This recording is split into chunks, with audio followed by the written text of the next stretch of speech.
Islam is a collection of teachings and practices that were common in Arabia during the time of Muhammad. There were several tribes of Jews preaching monotheism in Arabia. These Jews had the Torah, along with tons of other stories that were recorded in the Talmud and other sources. Many of the stories in these additional sources were based on biblical characters, but they were fictitious. Stories about Abraham being delivered from a fire, or a bird teaching Cain to bury his brother, or Solomon talking to animals.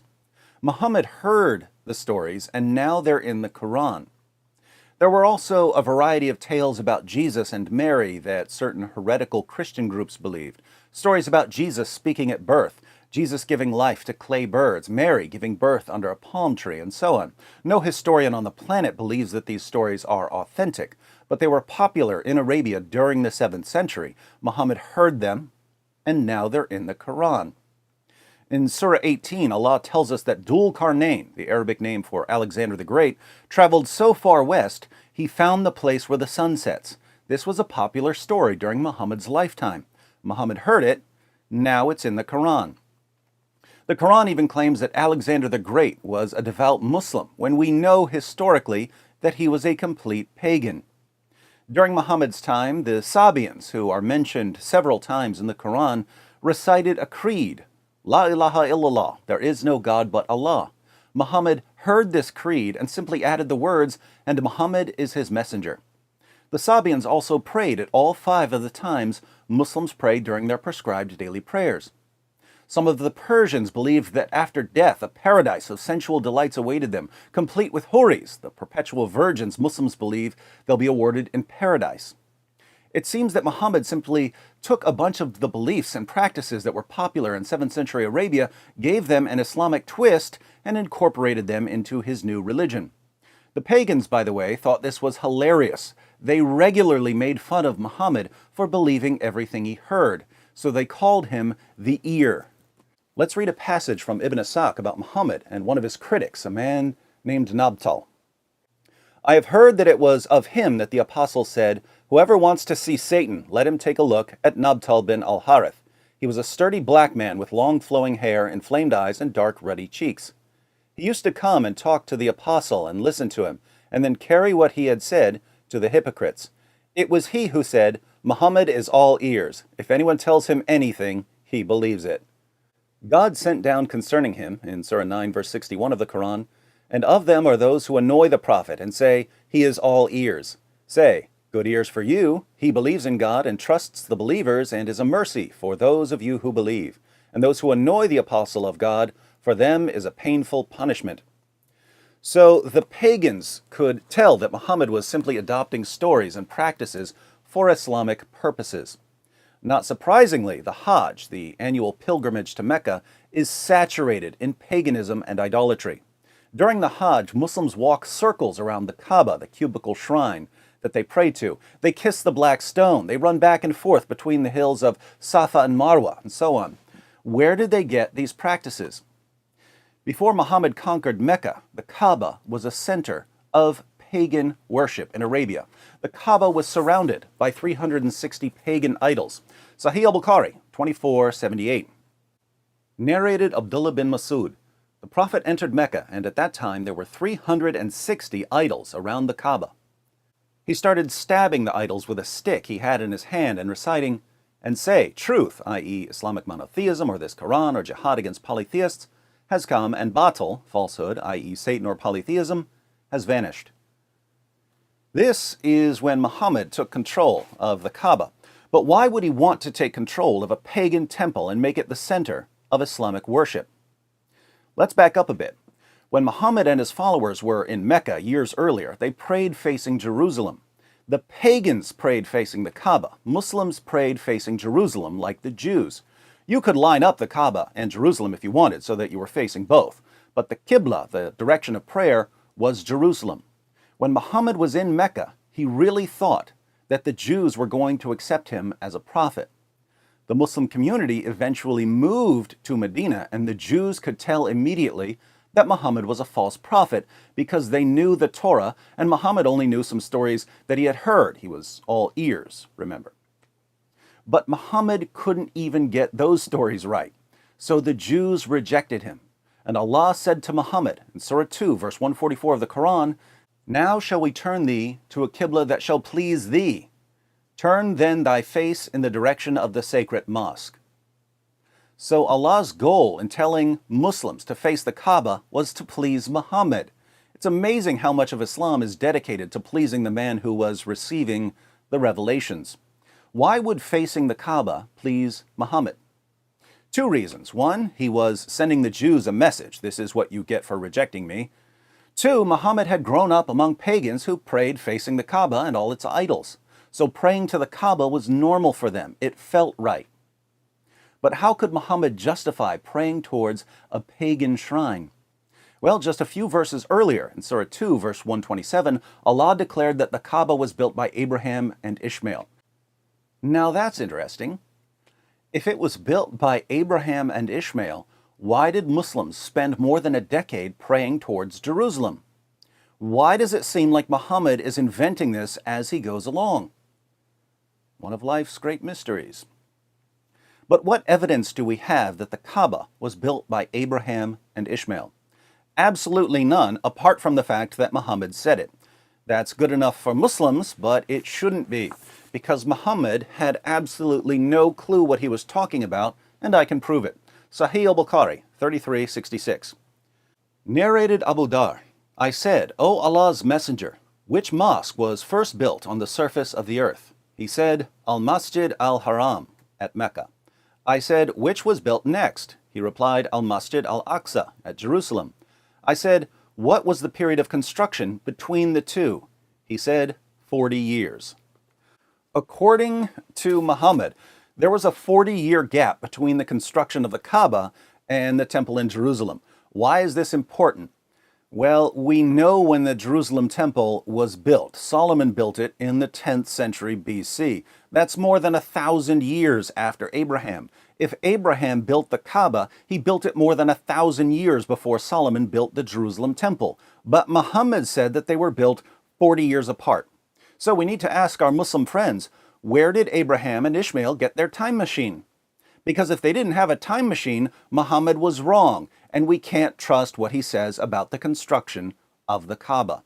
And without Muhammad making up stories about Abraham and Ishmael and the Kaaba, the only evidence we have tells us that Muslims are bowing down to a pagan temple and taking a pilgrimage to a pagan temple and walking circles around a pagan temple. By the way, why do Muslims walk circles around the Kaaba? The pagans walked circles around the Kaaba too. Why did they do that? The Muslim scholar and Quran translator Yusuf Ali, in his commentary on the Quran, has an appendix on ancient forms of pagan worship. He writes, "It will be noticed that the sun and the moon and the 5 planets got identified each with a living deity, god or goddess, with characteristic qualities of its own. The ancients knew about the stars and constellations, but they also knew about 7 heavenly objects that seemed to have their own motions: the sun, the moon, Mercury, Venus, Mars, Jupiter, and Saturn. They didn't have telescopes yet, so they didn't know about the other planets. According to the pagans, each of these 7 heavenly objects was orbiting the earth, and each was associated with a particular pagan deity. Why did the pagans of Mecca circle the Kaaba 7 times? To honor and worship the 7 planetary deities that they believed were circling the earth. This is as pagan as you can possibly get, and now this thoroughly pagan practice is one of the 5 pillars of Islam. But let me guess, if it looks like paganism and walks like paganism and talks like paganism, it must be pure monotheism in disguise, right?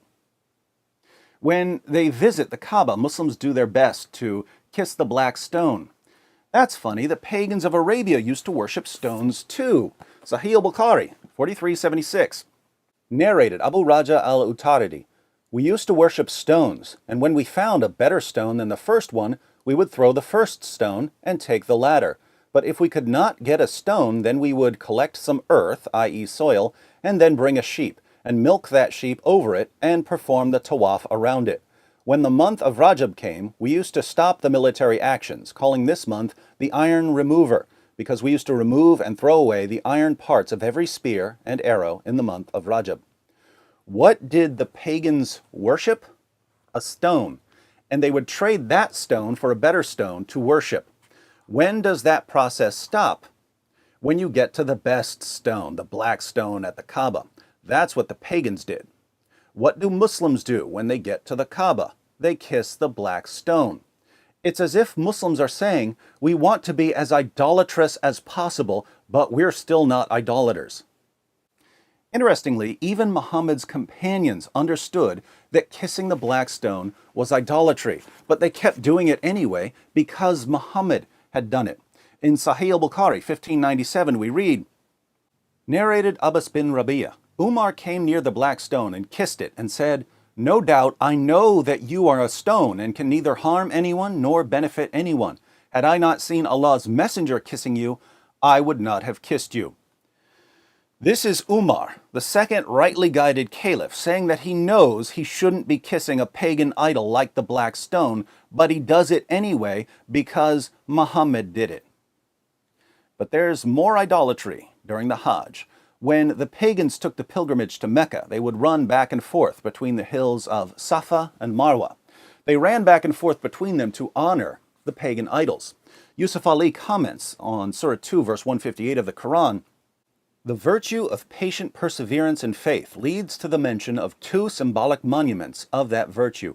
These are the two little hills of Safa and Marwa, now absorbed in the city of Mecca, and close to the well of Zamzam. Here, according to tradition, the lady Hagar, mother of the infant Ismail, prayed for water in the parched desert, and in her eager quest round these hills, she found her prayer answered and saw the Zamzam spring. Unfortunately, the pagan Arabs had placed a male and a female idol here, and their gross and superstitious rites caused offense to the early Muslims. Now, how do we know that Hagar and Ishmael were ever at these hills? Because Muhammad said it, right? And Muhammad's the guy who thought that Abraham and Solomon lived 40 years apart and that Alexander the Great was a Muslim? Least reliable source of historical information ever. But what do we actually know here? We know that pagans used to run back and forth as part of their idol worship, and the early Muslims knew this as well.